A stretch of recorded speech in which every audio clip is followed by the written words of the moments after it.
Good morning everyone, my name is Ramzan Virani from Iqra high school. तो कल हमने स्टार्ट किया था chapter number 1 crop production and management के बारे में।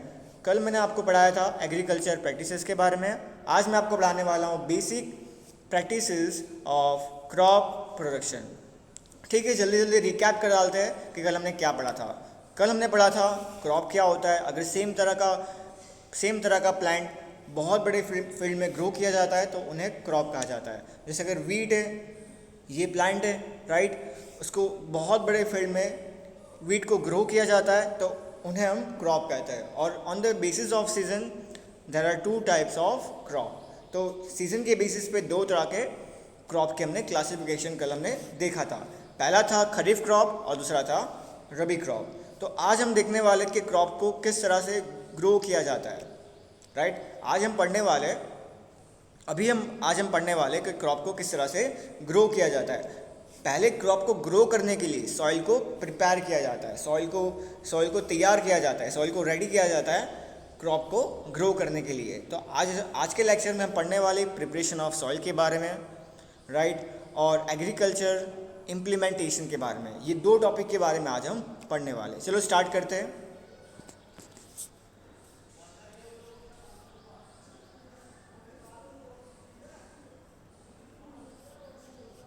Cultivation of crop involves several activities undertaken by farmers over a period of time.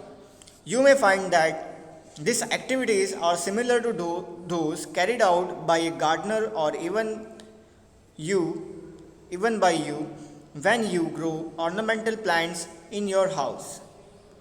These activities or tasks are referred to as agriculture practices. These activities are listed below. First, preparation of soil. Second, sowing. Third, adding manure and fertilizer. 4, irrigation. 5, protecting from weeds. 6, harvesting. 7, storage. Right. तो यहाँ पे क्या लिखा हुआ है? यहाँ पे ये लिखा हुआ है कि गार्डनर हो या फिर हम प्लांट को ग्रो करते हो या फार्मर हो, ये सारे जो स्टेप है वो कॉमन निकल के आते हैं। सबसे पहला स्टेप क्या होता है? सॉइल को प्रिपेयर करना होता है, राइट। उसके बाद क्या होता है? शोइंग होता है। शोइंग का मतलब क्या होता है? सीड डालना होता है।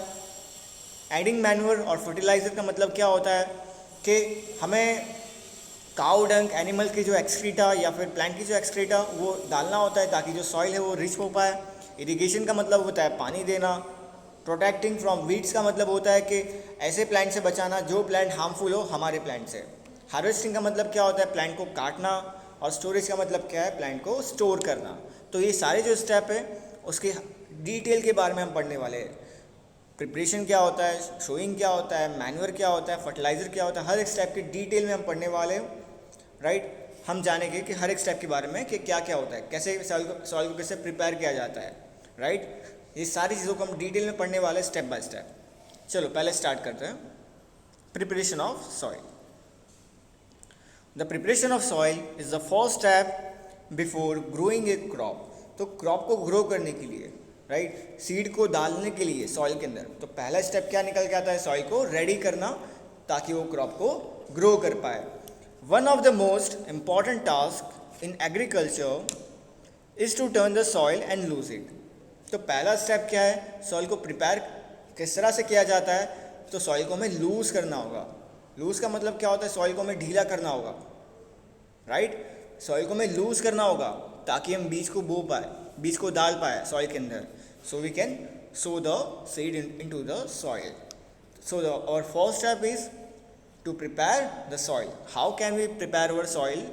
By losing the soil. Soil को लूज़ करना होगा, सॉइल को ढीला करना होगा ताकि हम सीड को अंदर डाल पाए। तो पहला स्टेप क्या निकल के आता है? सॉइल को लूज़ करना। This allows the roots to penetrate deep into the soil. The loose soil always the roots to breathe easily even when they go deep into the soil. Why does the loose of soil allow the roots to breathe easily? अब इसका मतलब क्या होता है? चलो देखते हैं। अगर हम सॉइल को लूज़ करेंगे तो क्या होगा? जो रूट्स है ना, रूट्स वो अंदर जा पाएगा। अगर सॉइल बहुत हार्ड होगी तो रूट्स अंदर जा ही नहीं पाएंगे, रूट्स है वो बहुत डीपली अंदर जा ही नहीं पाएंगे, राइट। अगर सॉइल बहुत ज़्यादा कॉम्पैक्ट है, बहुत ज़्यादा टाइट है, तो उससे क्या होगा, ऑक्सीजन पास नहीं हो पाएगा सॉइल के अंदर। और हम जानते हैं कि रूट्स को ऑक्सीजन चाहिए ब्रीथ करने के लिए, कार्बन डाइऑक्साइड चाहिए ब्रीथ करने, गैसेस चाहिए उनको ब्रीथ करने के लिए, राइट। अगर सॉइल लूज होगी तो क्या होगा, पानी आगे जा पाएगा, पानी पास हो पाएगा, तो क्रॉप को पानी मिल पाएगा और क्रॉप वो पानी को एब्जॉर्ब करके ग्रो हो पाएगा। तो पहला स्टेप क्या निकल के आता है, सॉइल को लूज करना। You have learned in the previous classes that soil contain minerals, waters, air and some living organisms. In addition, that plants and animals get decomposed by soil organism. In the way, various nutrients held in the dead organism are released back into the soil. These nutrients are again absorbed by plants. तो हमने पहले की classes में पढ़ा था कि plant को grow करने के लिए सॉइल में क्या क्या होना चाहिए।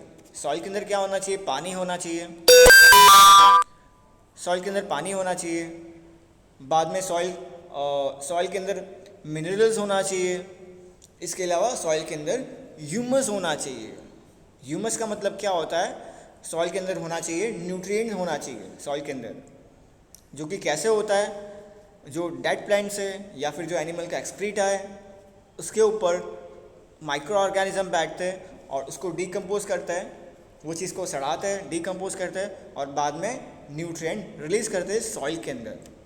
तो सॉइल के अंदर क्या होना चाहिए, न्यूट्रिएंट होना चाहिए, वाटर होना चाहिए और मिनरल होना चाहिए, ताकि वो प्लांट ये चीज़ों को एब्जॉर्व करके ग्रो हो सके। ऑलराइट, आगे रीड करते हैं। Since only a few centimeter of the top layer of soil support plant growth, turning and losing of soil begins the nutrient rich soil to the top so that plants can use this nutrient.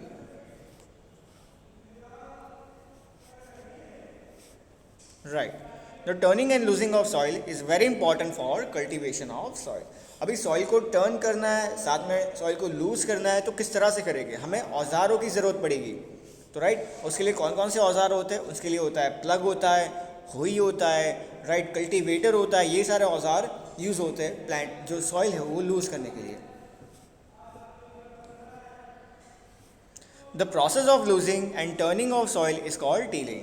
तो जो process है, soil को loose किया जाता है, soil को turn किया जाता है, वो प्रोसेस का नाम क्या है, टिलिंग है। ये आप डेफिनेशन लिख दीजिएगा अपनी नोटबुक के अंदर। This is done by using A plug. Plug is made of would और आयरन। हम लोग जानते हैं ये प्लग है, और ये प्लग किससे बनता है, वुड से बनता है ये, और साथ में आयरन से भी बनता है। दो तरह के प्लग आते हैं, वुड से बना होता है और आयरन से बना होता है। If the soil is very dry it may need watering before plugging. अगर सॉइल बहुत सूखी है, राइट, अगर सॉइल बहुत सूखी है, सॉइल के अंदर पानी नहीं है, तो हमें क्या करना पड़ेगा, हमें पानी भी डालना पड़ सकता है अगर सॉइल के अंदर पानी ना हो तो, क्योंकि क्रॉप को ग्रो करने के लिए क्या चाहिए, पानी भी चाहिए, राइट। सॉइल को लूज करना भी है, उसके अंदर पानी डालना भी है। The plug field may have big pieces of soil called crumbs. अभी सॉइल है, उसके अंदर बहुत बड़े बड़े सॉइल के पार्टिकल्स हो गए, बहुत बड़े बड़े सॉइल के बहुत मिट्टियाँ बन जाती है। उसके बाद क्या हो जाता है, वो मिट्टियों का बहुत बड़ा गुच्छा हो जाता है, और इसको हम क्या कहते हैं, क्रम्स कहते हैं। It is necessary to break this crumb with a plank. तो क्रम को ब्रेक करने के लिए क्या चाहिए, प्लैंक की ज़रूरत होती है। प्लैंक का मतलब क्या होता है, प्लैंक का मतलब होता है एक औजार है जो यूज़ होता है बहुत बड़े बड़े सॉइल के गट्ठों को तोड़ने के लिए। The field is levelled for sowing as well as irrigation purpose. The levelling of soil is done with the help of a leveller. तो सॉइल को लेवल किया जाता है। सॉइल को लेवल का मतलब क्या होता है, सॉइल को एक हॉरिजॉन्टली अच्छे से रखा जाता है। किसकी मदद से, लेवलर की मदद से। मैं आपको दिखाता हूँ लेवलर किस तरह का दिखता है। हम एक मिनट देखते हैं लेवलर किस तरह का दिखता है।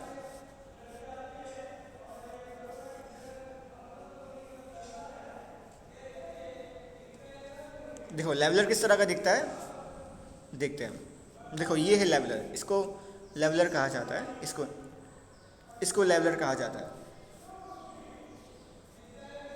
ये लेवलर है जो सॉइल को लेवल करता है, ये रहा, ये सॉइल का लेवलर है, इसको लेवलर कहा जाता है इस तरह से सॉइल को करने के लिए, right. Sometimes manure is added to the soil before tilling. This helps in proper mixing of manure with soil. The soil is water before sowing. तो यहाँ पे क्या लिखा हुआ है, यहाँ पे लिखा हुआ है कि कई बार क्या होता है, अगर पानी ना हो सॉइल के अंदर तो पानी ऐड किया जाता है, राइट। बाद में क्या होता है, अगर वो सॉइल के अंदर न्यूट्रिएंट ना हो, सॉइल के अंदर न्यूट्रिएंट ना हो, सॉइल के अंदर फास्फोरस ना हो, पोटेशियम ना हो, तो मैन्योर ऐड किया जाता है। अब मैन्योर क्या होता है, मैन्योर होता है एनिमल का एक्सक्रीटा, मतलब काउ डंक हो गया, राइट। ये जो वेस्ट मटेरियल है इसको ही मैन्योर कहा जाता है। अब ये वेस्ट मटेरियल के अंदर क्या होता है, फास्फोरस होता है, पोटेशियम होता है, राइट। अगर वो सॉइल के अंदर डाल दिया जाए तो क्या होगा, तो वो फास्फोरस और पोटेशियम सॉइल के साथ मिक्सअप हो जाएगा और बाद में प्लांट उसको ऑब्जर्व कर पाएगा। जैसे हम खाना खाते हैं, राइट, हमारा खाना क्या है, हमारा खाना है हम चावल खाते हैं, रोटी खाते हैं, ये हमारा खाना है। तो वैसे उनका खाना क्या होता है, नाइट्रोजन होता है, फास्फोरस होता है, पोटेशियम होता है, और ये सारी चीज़ें प्रेजेंट होती है काउ डंग के अंदर। ऑलराइट, आगे रीड करते हैं agriculture implementation. Before sowing the seeds it is necessary to break soil to the size of grains to get better yield. This is done with the help of various tools. The main tools is used for this purpose, the plug and the hoe and the cultivator. तो soils के जो बड़े बड़े जो particles हैं, right, soil को break करने के लिए जो बहुत बड़े बड़े क्रम्स हैं, राइट, उसको ब्रेक करने के लिए क्या यूज़ होता है, प्लग यूज़ होता है, hoe यूज़ होता है, और इसके अलावा कल्टीवेटर यूज़ होता है। तो ठीक है, हम प्लग, होई और कल्टीवेटर के बारे में हम कल पढ़ेंगे। आज के लिए लेक्चर में इतना ही। तो आज हमने क्या पढ़ा था, सॉइल को किस तरह से प्रिपेयर करना है, राइट। सॉइल को प्रिपेयर करने के लिए सॉइल को लूज़ करना है, टर्न करना है, राइट। और सॉइल को लूज़ करना क्यों ज़रूरी है, क्योंकि हम सीड्स को डाल पाए और वो प्लांट ग्रो हो पाए। और वो सॉइल को, राइट, अगर वो सॉइल को लूज़ करना है, उसके लिए कौन कौन से इंस्ट्रूमेंट यूज़ होते हैं, प्लग यूज़ होता है, होई यूज़ होता है और कल्टीवेटर यूज़ होता है। अगर सॉइल में पानी ना हो तो हमें पानी देना पड़ता है, अगर सॉइल के अंदर सॉइल रिच ना हो न्यूट्रिएंट से तो हमें मैन्योर डालना पड़ता है, ताकि हम सॉइल के अंदर हम प्लांट को ग्रो कर सकें। ऑलराइट, तो आपका होमवर्क क्या होगा, आपको डेफिनेशन लिख के लाना है, टीलिंग प्लगिंग का आपको डेफिनेशन लिख के लाना है। यह आपका होमवर्क है और आपको ये रीड करना है, बस आपको इतना ही सिर्फ करना है, ये आपका होमवर्क रहेगा। Okay, goodbye, have a nice day.